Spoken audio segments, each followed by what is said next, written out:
Yes, we can hear you. And I'm at rabbitholecentral.tv, Daddy. The what?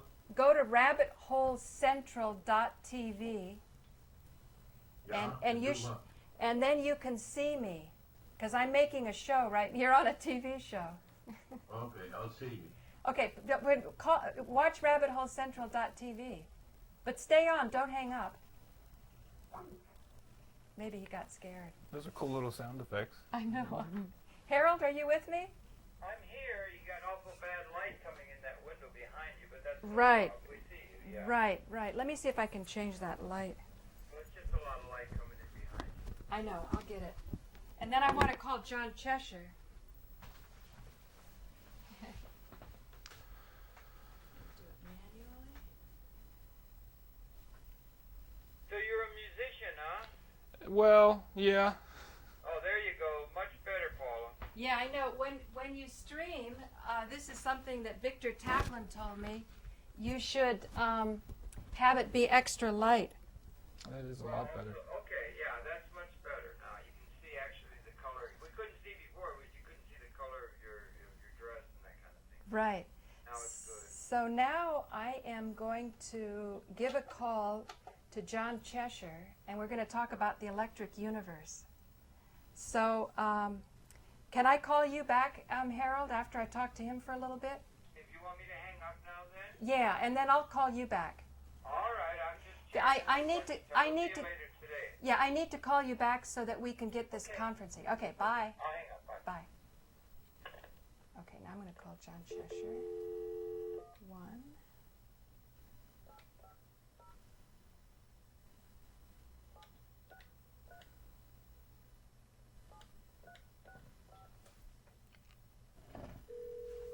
And we're on the line.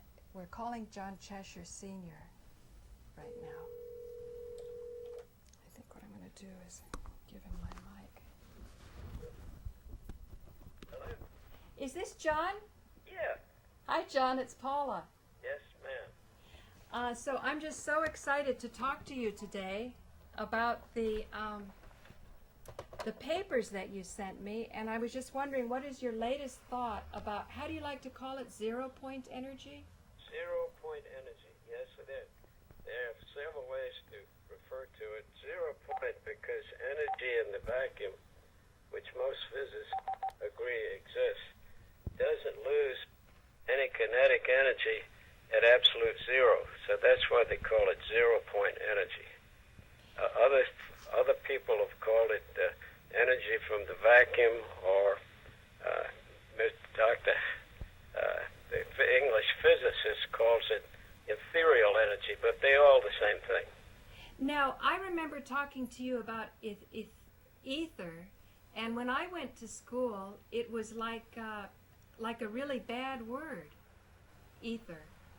Well, it has been since about 1875. Prior to that, most people believed in the ether. The physicists in England, Trinity College, where modern physics really almost started. That's where most of the major developments have taken place. Led off by Arthur Eddington, he was one of the founders of modern physics. They all believed that the ether exists. But there was an experiment that was done by two physicists, Worthington, Morley,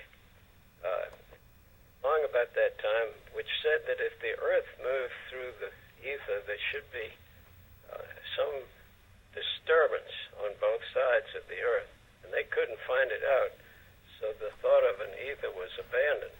But as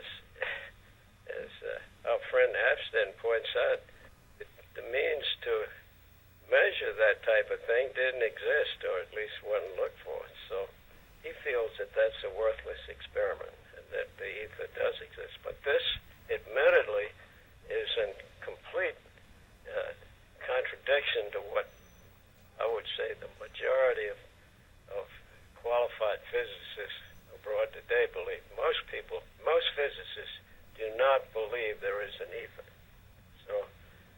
Now, what did Albert Einstein say? Because a friend of mine told me the other day that she remembers in the 50s seeing a movie where they were talking about the ether. It was sort of a Hollywood movie, and because she was young, it made an impression on her. And they were talking about the ether, and then she knew that Albert Einstein wrote a paper on ether. Do you know what Albert Einstein said in that paper, or do you know about the paper? Well, I really don't. I think he might have believed that at one point. You know, he changed his mind several times. He had the cosmological constant, and then he came up with the thought that the space was curved and the concept of space-time.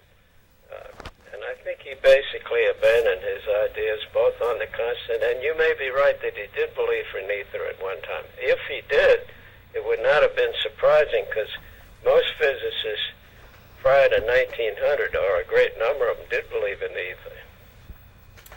Now, John, what are the implications of this for the world that we're in today? Well, Is this just a philosophical discussion among a few really smart scientists that the rest of us aren't really that concerned with? I think insofar as the ether goes, I don't think there's much discussion, because I don't think anyone thinks it exists. But the implication, if it does exist, and why it should be examined further, is that it might lead, it's connected to zero-point energy. It might be a means by which we can obtain energy from the vacuum. That's the major implication. Now, John, since at one time you used to work at Oak Ridge, you're very aware of the necessity to have top secret programs go on for the sake of military, I guess, security. Do you think that the general public is not, or not even the general public, even scientists that are not, in this clique of the inner circles, might not know what technologies exist? I can't comment on that, really, Paul. I wouldn't even venture to speculate. I really don't know. I see. Well, what do you think that the average citizen does need to know? The average citizen what? What does the average citizen need to know, or should they exert themselves? Or I think the average citizen isn't going to appreciate what's going on in modern physics until something tangible shows up that he can see and use. And that tangible thing will be a generator that doesn't require any of the conventional sources of power.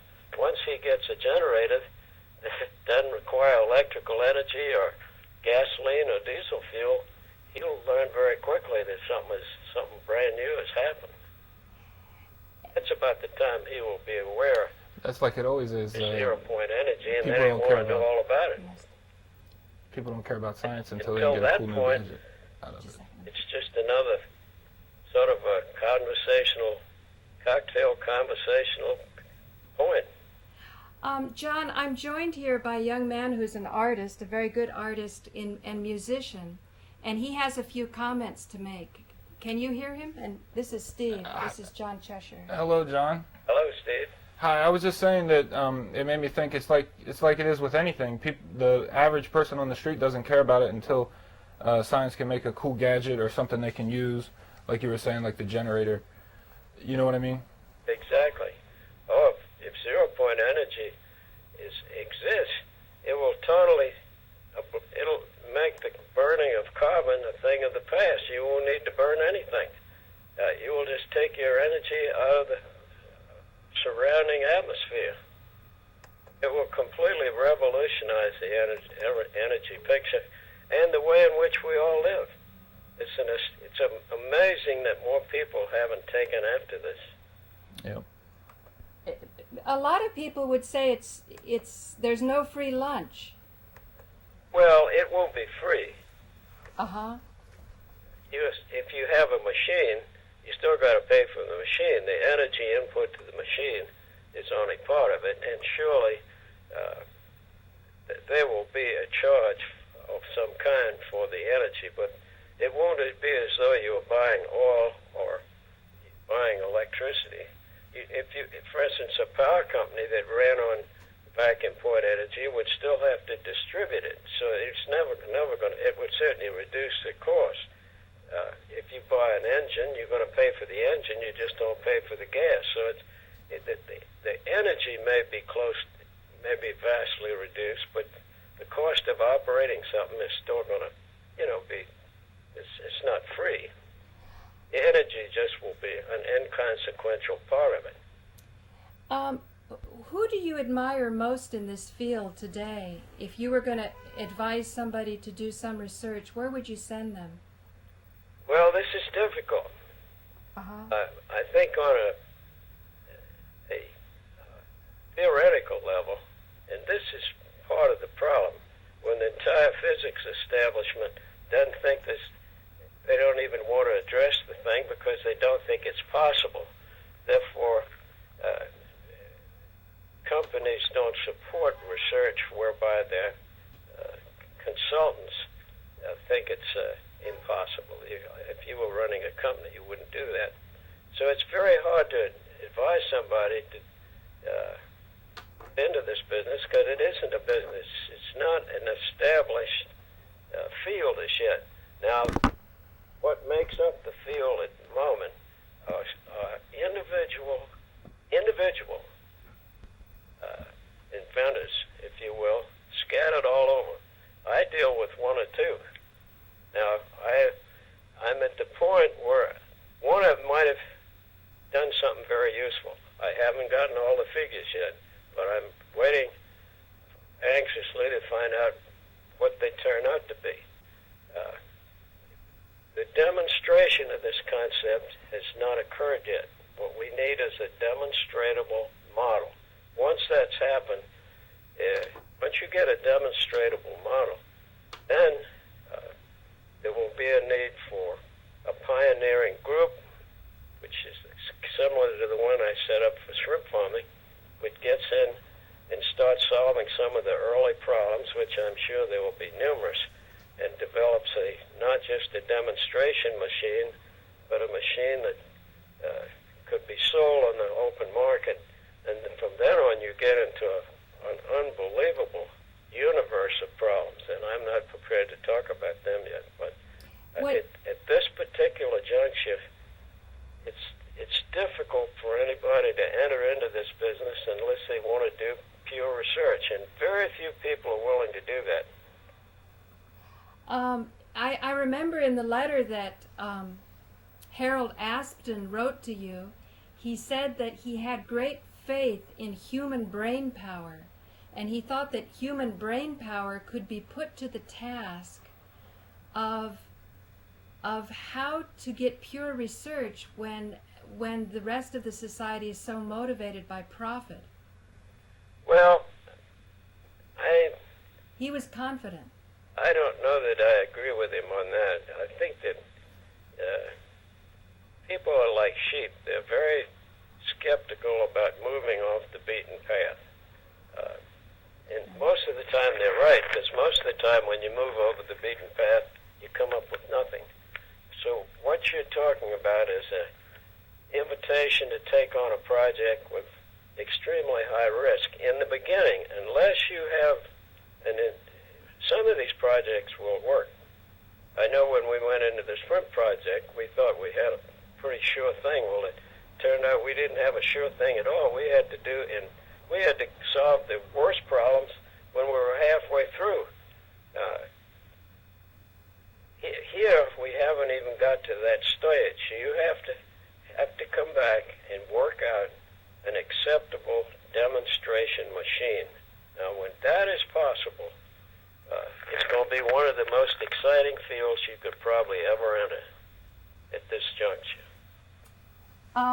Right now I found on the internet a picture. I just Googled free energy, and they give you some choices, and it looks like a machine, but what you're saying is it doesn't work?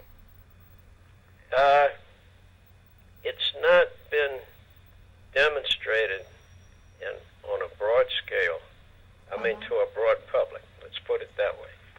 Anyone that has a demonstratable machine that will draw energy from the vacuum. I emphasize demonstrable proof of procedure, not something that is secret that no one else can see, or not something that is hidden off in a corner somewhere where no one can approach it. And there are examples of people that claim these things that don't really come forward.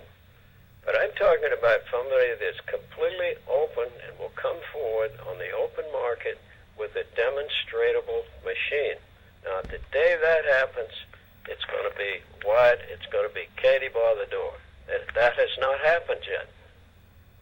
Now, what about what happened in 1871 with that device? Did you follow that? I think it was Mansfield, Ohio, according to Harold Aspen's letter.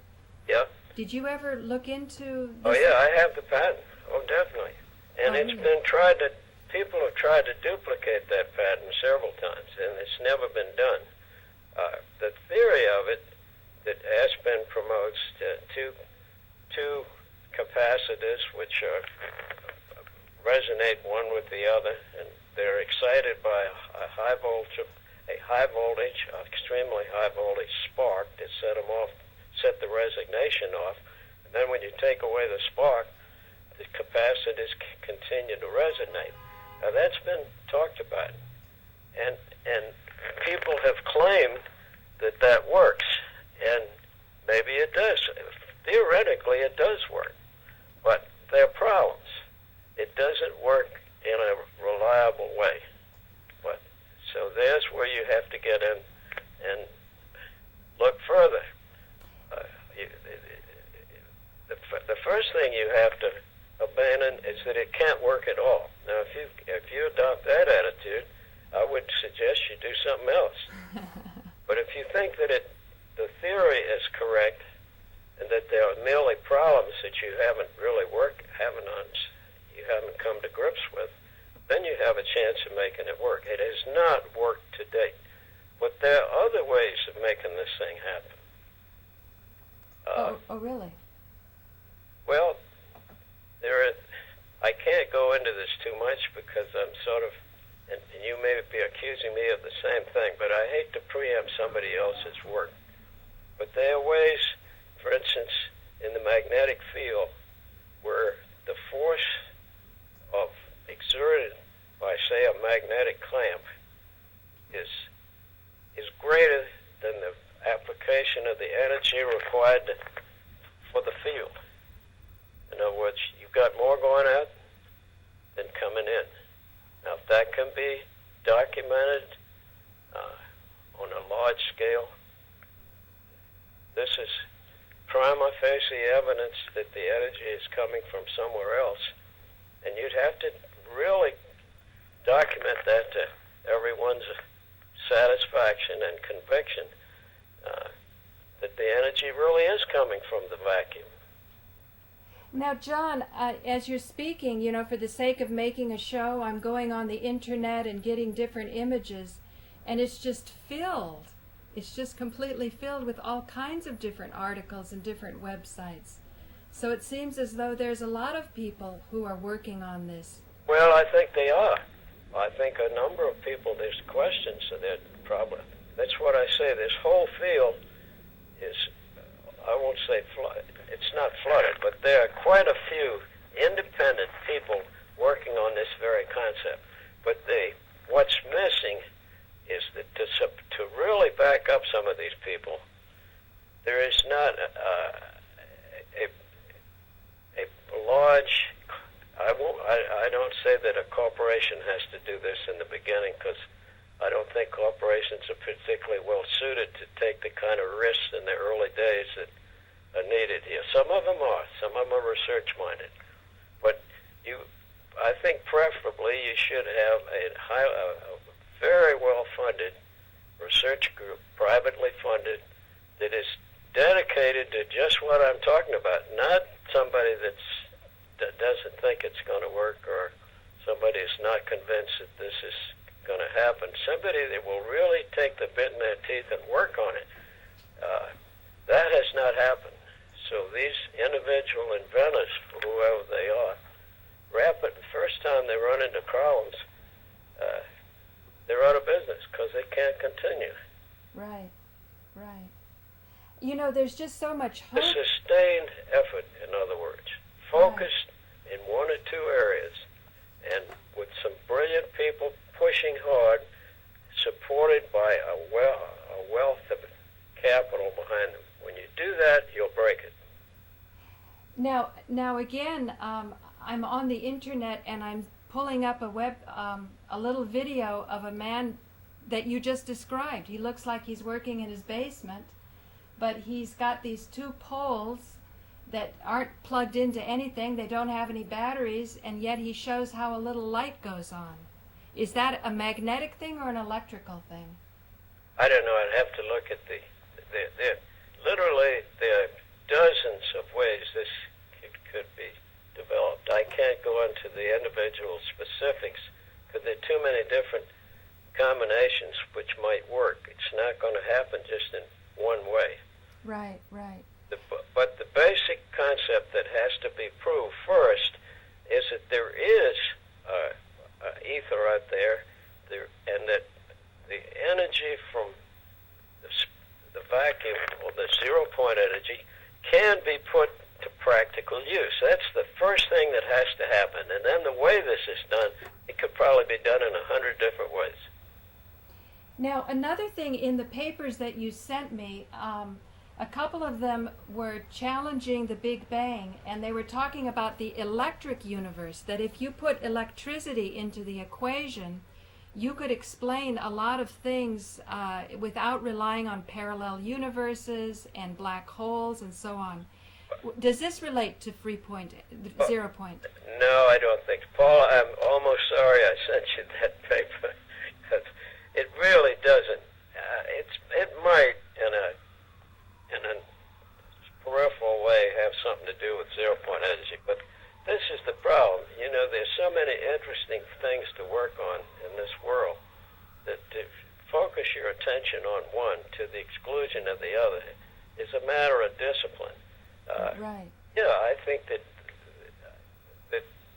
I could see why he does challenge the Big Bang, or excuse me, in this case, black holes. His point of view is that gravity is the weakest of all known forces, and electricity is one of the tops. So how can you make the claim that gravity is what drags everything into a black hole? He said that's highly unlikely. I have a question about So that's just the premise. If you want to read a book on that, he has a book. I can't. That's really not my bag. My bag is to try to focus people's attention on zero-point energy, and let's break it. Hey, John. Yeah. Could I ask you a question about black holes in general? What's that? Could I ask you a question about black holes? I don't want to talk about black holes, please. Okay. I was just going to say, That really is another subject, and I could talk about it, but I think it will divert your focus from zero-point energy. And that's the major issue facing our country right now is energy. So let's talk about energy and its availability. Let me put it this way, John. I think a lot of people who believe in zero-point energy are hopeful that it will come from a mystical area of the vacuum or black holes or something. The two are not related. Dragging in black holes is going to confuse the picture. I don't see any relation. If there is, it does not affect what we're talking about right now. We're talking about something a lot more immediate. No, I understand, but see, what opened my eyes about it, I remember when I was a young girl, maybe 14 years old, I used to like to think myself out of existence. You know, I'd keep asking myself, who am I? And I'd look out at the stars and I would try to imagine what infinity was. And I always remember that the Big Bang never seemed something that attracted me, but I was attracted to a book by Fred Hoyle on the steady state universe. Yeah, I remember. Now, since then, I think I've heard some objections to Fred Hoyle, but nevertheless, I just remember it sort of grabbed me when I was just coming into, my intellectual capacities. And so likewise, when I start thinking about how these gamma rays and X-rays and huge amounts of electricity are observed, huge amounts of power in relatively tiny spaces, it all of a sudden makes you think that if something's happening on a really big level, maybe there's some way we can understand the universal principles and apply it on our little levels. Well, that may be, but those are conjectural questions that I can't comment on, really. Right. And I think, in a way, you're dealing with a whole another subject, whether they're, parallel universes or the search for the Higgs boson. I mean, all of these things are possibly objectives of the superconductor superlight collider at Bern, Switzerland, on which this company is spending billions of dollars. That is another field that people can certainly make contributions in those fields, but I think it's peripheral to what we're talking about. They're interesting intellectual concepts which may lead to something, and maybe they will in some way be connected with zero-point energy, but I really don't think so. I think that zero-point energy is a concept that's almost at the point that it can be taken advantage of. We're so close to it that any study of all these other ideas would detract from your ability to grab something that's right in front of you. I don't mean to say that the other areas aren't interesting, Paul. I know they are. I know that they're probably worthwhile, but you have to. I've been in research so long. You have to focus on something that you have an idea will result in something. I mean, here you've got Abstin, who's done the intellectual work.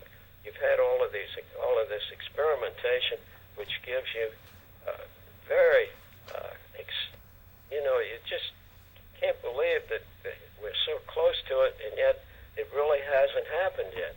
People say it has happened, but it has not. It hasn't. We don't have a demonstration, a concept that's believable. And I hate to sound like I don't want to look at the bigger picture. I think looking at Abstin is the big picture for this particular avenue of thought. But then, John, I think that's great that you're saying it's so close, because we're spending so much money in other directions. And therein is a horrible problem. We are spending, the United States is spending roughly, let me get those figures. Well, it says here $10 billion on this tokamak. And that's... Can you explain what tokamak is? The tokamak is a concerted effort to contain with a magnetic field, to contain hydrogen and build it to the temperature at which it will fuse. It's basically a controlled hydrogen explosion, which typified by the hydrogen bomb. That's an uncontrolled hydrogen explosion. The tokamak is to try to control it. Now, this has been going on for quite a long time, ever since we set off the first hydrogen bomb. And this was 35 years ago. So this idea of containing hydrogen at a couple of million degrees and have it fuse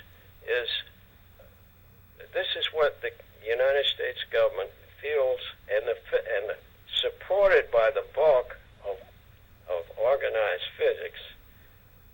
This is the way they feel. Is that this is the wise expenditure of research funds. The other one that they're working on is the interconductor intercollider. No, excuse me. It's a giant atom smasher in Bern, Switzerland, where a amount of voltage will be raised at another level in an attempt, and mostly the attempt here is to expand scientific knowledge. It's not. There's no specific goal in mind of advancing human civilization. Only knowledge. Now, in turn, knowledge may advance the civilization, but that's not the immediate goal. One of the immediate goals is to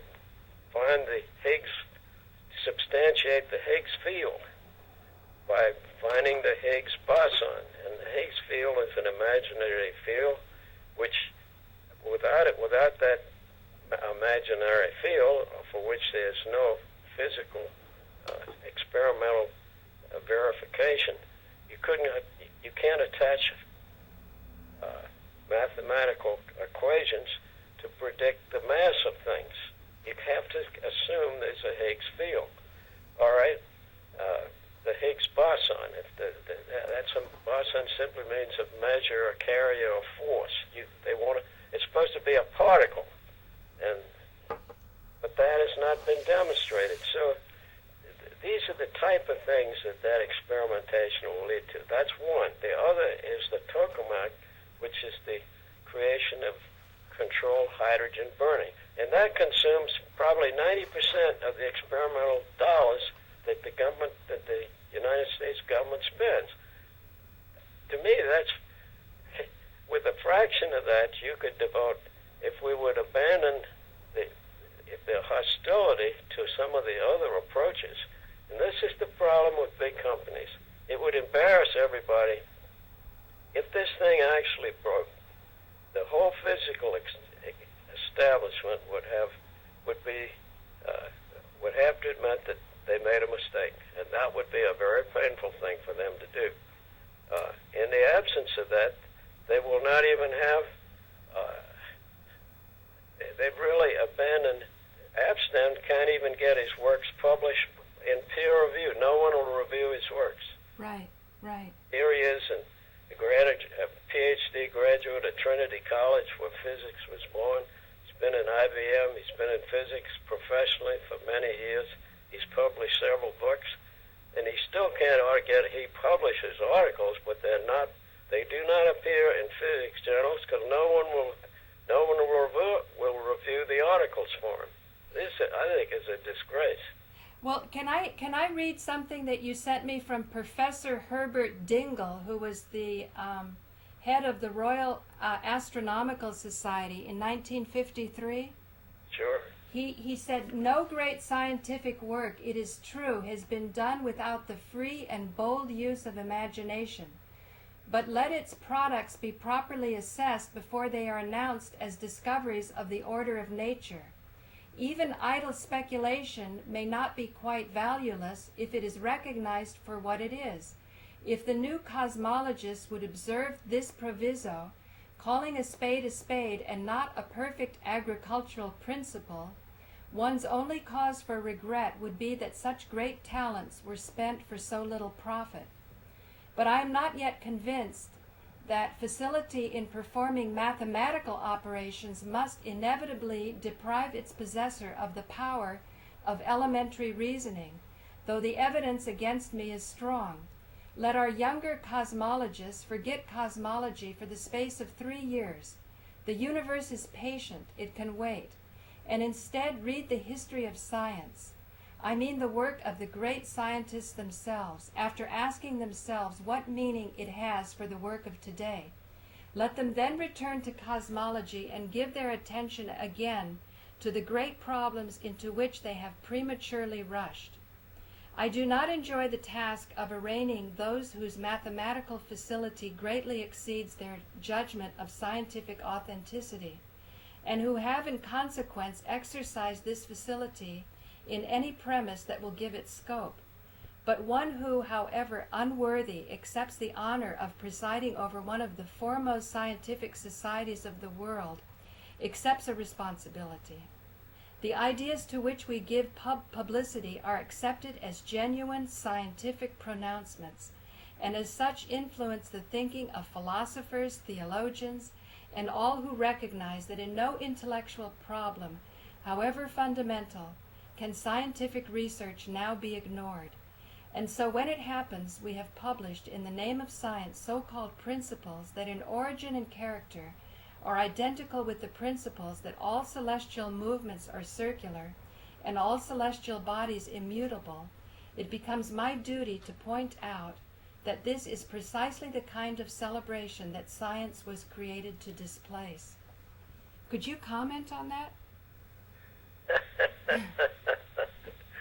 Well, you took on quite a mouthful there. Yeah. Well, I think what he is suggesting is that mathematics, many of the concepts that are abroad today are based on, they're not entirely devoid of observation, but the observation is extended by mathematical,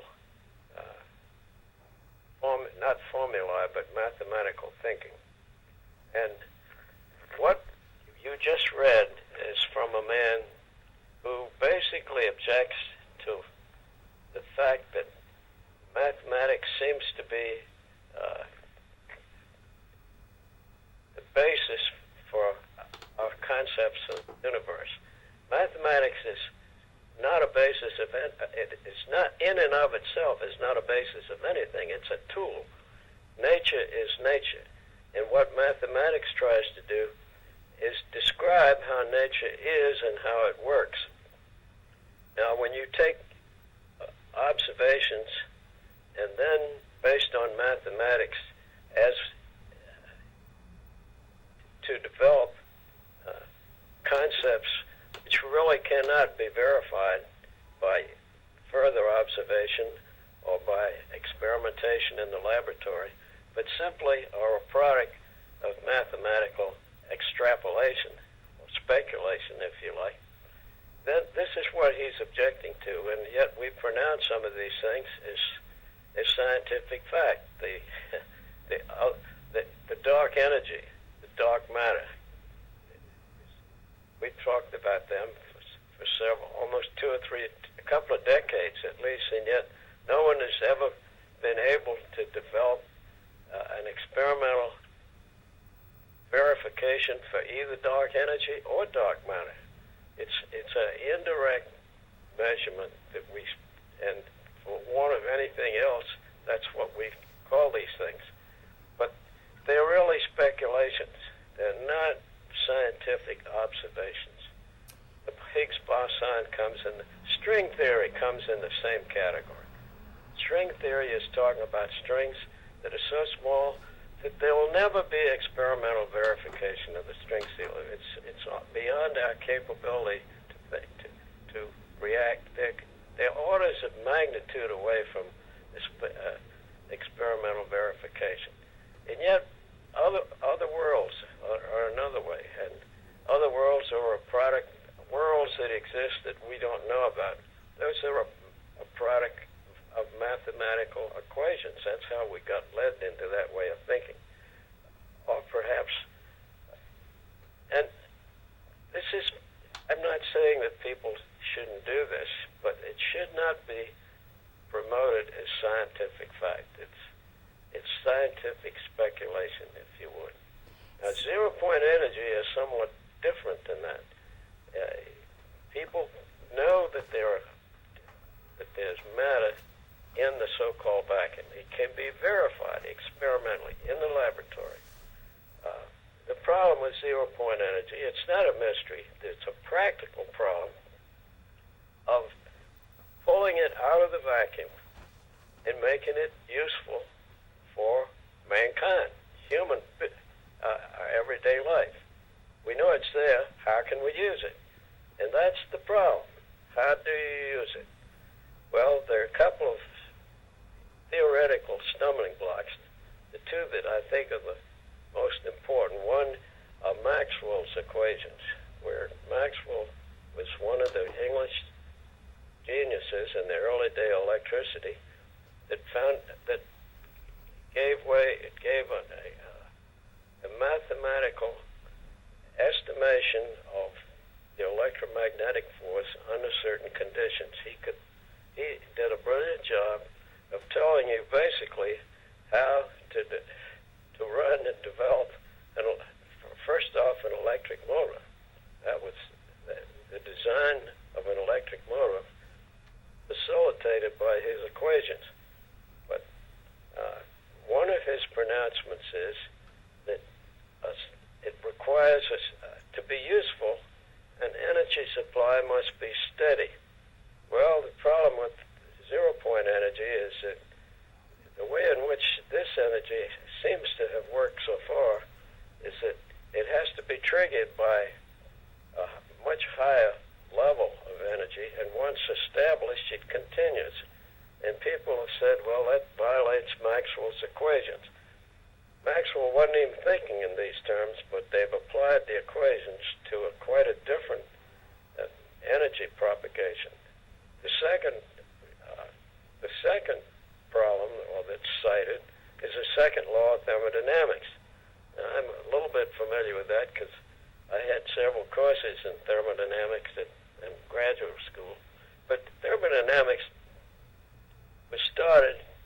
was observed in the middle of the 19th century because they couldn't get enough power out of a steam engine, and they wondered why, when you could only get a fraction of the power that they knew existed in steam.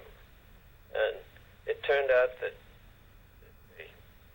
the useful power was related to the temperature in and the temperature out, and you only got a percentage of that. So from that, extrapolations have been made as to the fact that energy doesn't run so-called uphill, or if you have two parallel containers,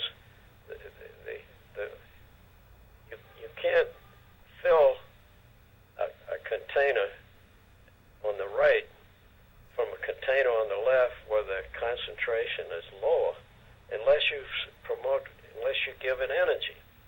Now, all of these concepts, that's impossible. In other words, if you have a dark-colored gas in one container and the same one in the other,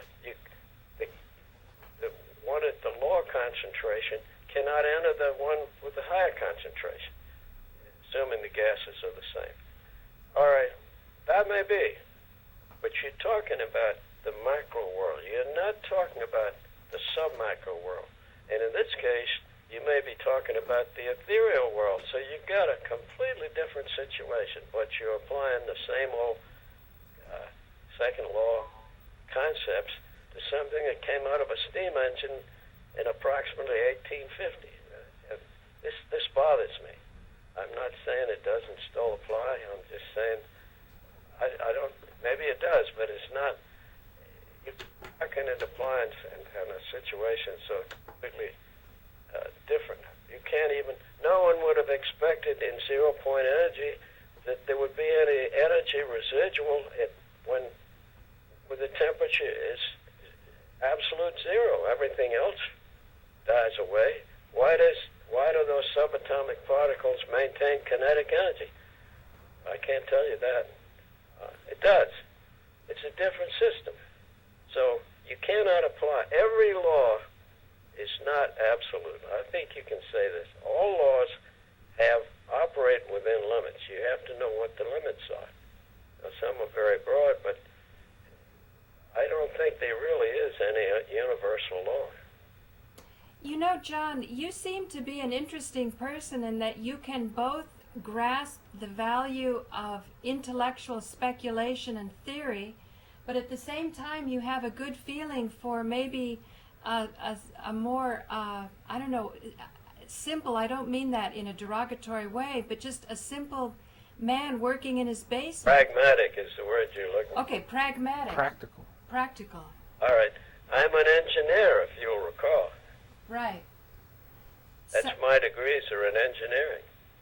Well, that's interesting because it wasn't just one paper, by the way, about the Big Bang. There was one that also about the electrical universe. Right. And it was using models that said electrical engineers could start to consider. Well, and I think that engineers are often thought of as sort of pick and shovel people, but they have dreams too of how things work. Right. Before I bring on somebody else into this discussion, I just wanted to ask, where do you get your most inspiration? Because I know you're not on the internet. You like to read and then send letters to people like Harold Aspden? Well, basically, I'm a reader. I wouldn't know if you told me to connect to the internet. I would have no idea how to do it. I don't deal with the internet except through other people. Now, I collect information off the internet. Mm-hmm. I basically get ideas from talking to people and reading. I see. And knowledgeable people have recommendations as to most of the information that I acquire, assuming I acquire anything that doesn't go through my feeble brain, is by reading. Visual information or oral information just bounces right off me because I can't come back, reread it, digest it, think about it, and mull it over. That's the kind of information that I readily accept. But visual and anecdotal information, you might as well be talking to the wall. Now, what about think tanks? Are there any particular groups, maybe the Capstone Society, that gives you inspiration and others could draw inspiration from? Well, yeah, I think anybody that's a so-called idea person, or you have to be talking about somebody that's interested in acquiring new ideas. Mm-hmm. Would you say that? Yeah. Well, you can't get them from one source. Even though you have a broad field of interest, you have to develop certain interests within the broad field. You can't just be interested in everything. So then you identify individuals in that field, and then you start winnowing out who the interesting or more, I would say, people that are more open and more seem to contribute more to the field. And then from there you maybe start developing your own ideas. I mean, no idea is original. Most ideas are something you apply to a new situation. In other words, it's typical of engineering is that you take ideas from one field and apply them to another field. Right. The idea is not new, but the application is new, and then from application, and you might come up with something novel. Uh-huh. Can you hang on the line? I just want to introduce you to another person. Okay. Hang on just a second. I'm going to call Harold Cheshire right now.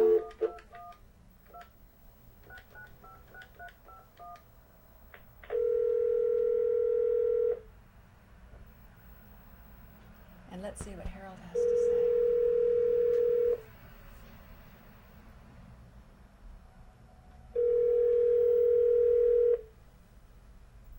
Harold maybe left.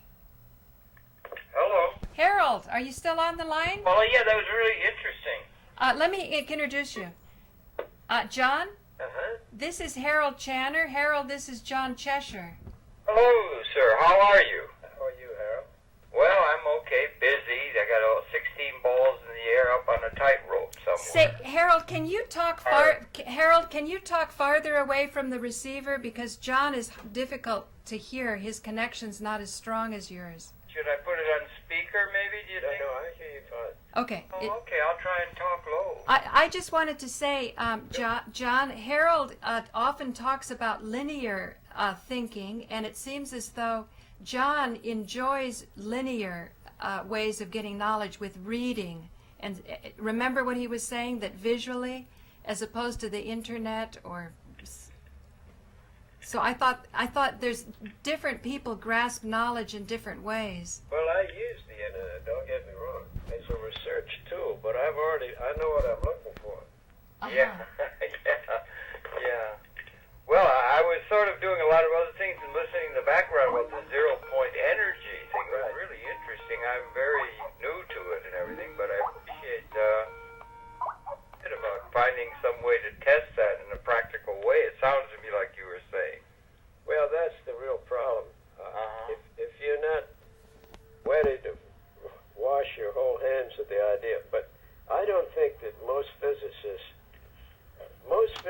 scientists agree that the vacuum, the so-called vacuum, even the perfect vacuum, is not perfect. It's not empty. There's material. There are many ways. Permittivity is one way of measuring it. I'm sorry, what? Did you say something, Tivity? Permittivity. Permittivity. Okay, thank you, yeah. But there are ways of measuring the vacuum experimentally and determining the energy level of the particles in the vacuum. You can do that in the laboratory. So you cannot refute that. That's an established fact.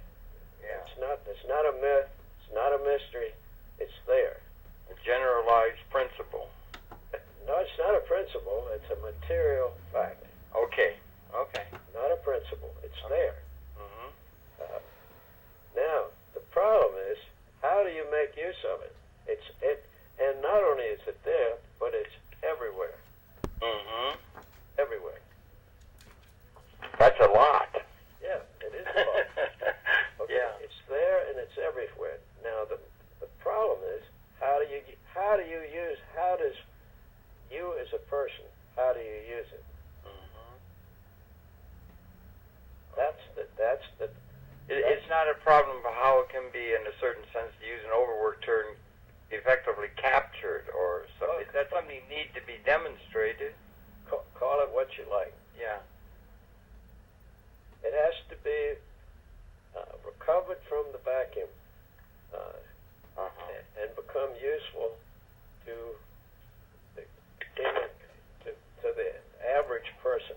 Yes, I understand. Yeah. Okay. That concept is, if people don't dismiss the whole concept, which a number of people do. Yes. Most people do, because they're not familiar with it. But I think most scientists will grudgingly admit that there is energy in the vacuum. Mm-hmm. They're not prepared to do anything about it for various reasons. They say it's not in a form, I was discussing this, that we can do anything about it because, number one, it violates the second law of thermodynamics, which my opinion is that doesn't apply. That's an age-old idea, and it applies to most things that are almost everything that's microscopic. But this isn't microscopic.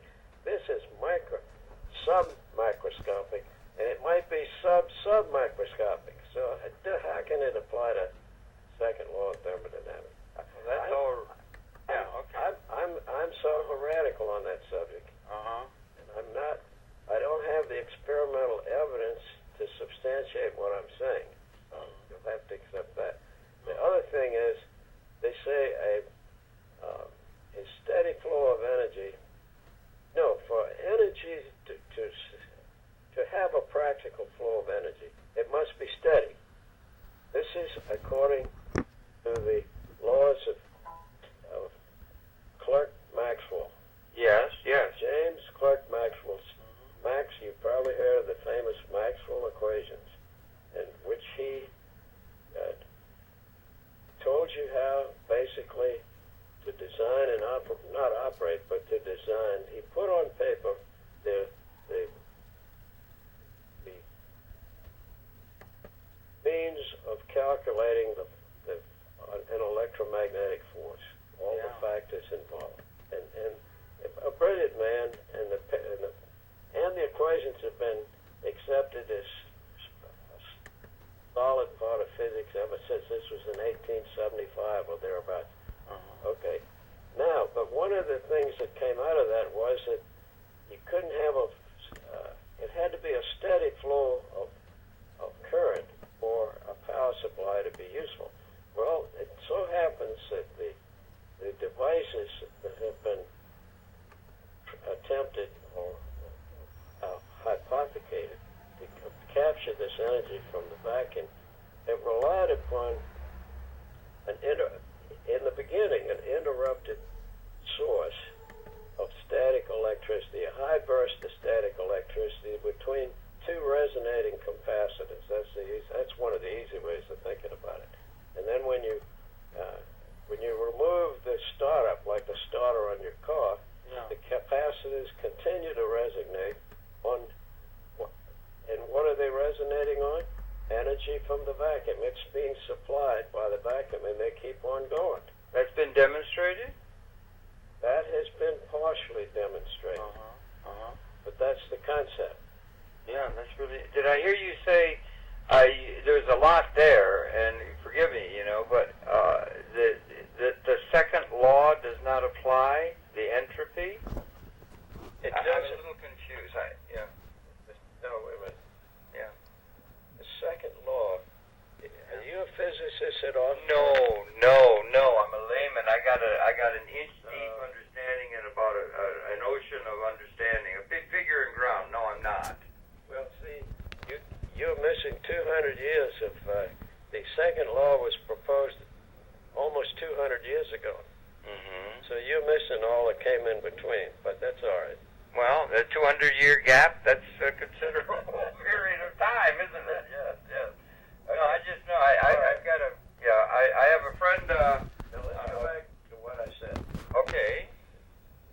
People have objected to the 0-point energy because the reason, let's go back to why they call it 0-point energy. Yes, please. Okay, because it at absolute zero temperature, not yet absolute zero, reached. in the laboratory, it doesn't seem to affect the energy levels of the particles in the vacuum. Have we ever been able to achieve absolute zero? Oh yeah. Gotten very close, but this is an interesting science explication of that on the public television. I'll be an engineer for a change. Okay. Doesn't make any difference whether if you're just a mad whisker away from it, it doesn't. It doesn't make a difference. They had a television program on Channel 13 here in New York Public Television nationally on that very point about, it was titled Absolute Zero, and they were talking about that. And I had a friend, if I may, I had a friend of mine, young fellow, really brilliant, really smart fellow, Carl Sagan, and he's written a book with an Eric Schneider on thermodynamics. And everything is a gradient, and that it goes from let's say in our part of the universe, from I don't know what the temperature of the sun is. You talk 200 years difference. I got a gap here of a couple of zeros maybe, but it's something like 572, or maybe it's 5,270 degrees. Kelvin they measure it. Oh, you guys, we only have 2 minutes of tape left. Oh, and he's saying that the temperature of, let's say, space is something like 2 or something like that degrees Kelvin. And then that's the gradient in which the thermodynamic principles are, and it's all a gradient. Absolutely true, but that's all macroscopic. Yes, true. You're talking about Yeah, nano stuff. We're down to the nano. I think nano means billion. No. Nano is microscopic. We're talking about something out of which submicron particles form. The 0-point energy is a level below subatomic physics. Oh my God! What a world! You got atoms. Let me get this. Yeah, I just wanted, if I may, sir, Paula, you're trying to do some timing over there or something. Thank you so much. This is to, Paula Gloria, and this show is called Farther Down the Rabbit Hole. We've had a wonderful discussion with John Cheshire, who is a scientist and an engineer. He's pragmatic, he's practical, but he also likes to read a lot and use the internet through his friends at the Capstone Society. He stays active in all kinds of areas of human endeavor. And Harold Channer is one of the longest standing public access producers in the world, and I hope that we're able to have many more discussions with them in the future. So gentlemen, thank you for joining me. We can continue our discussion, but we've run out of tape. Well, okay. That's a 0-point tape problem. Is that it? Yes, sir. We'll continue. When we get by the ABCs, we can get. Yes, that's right.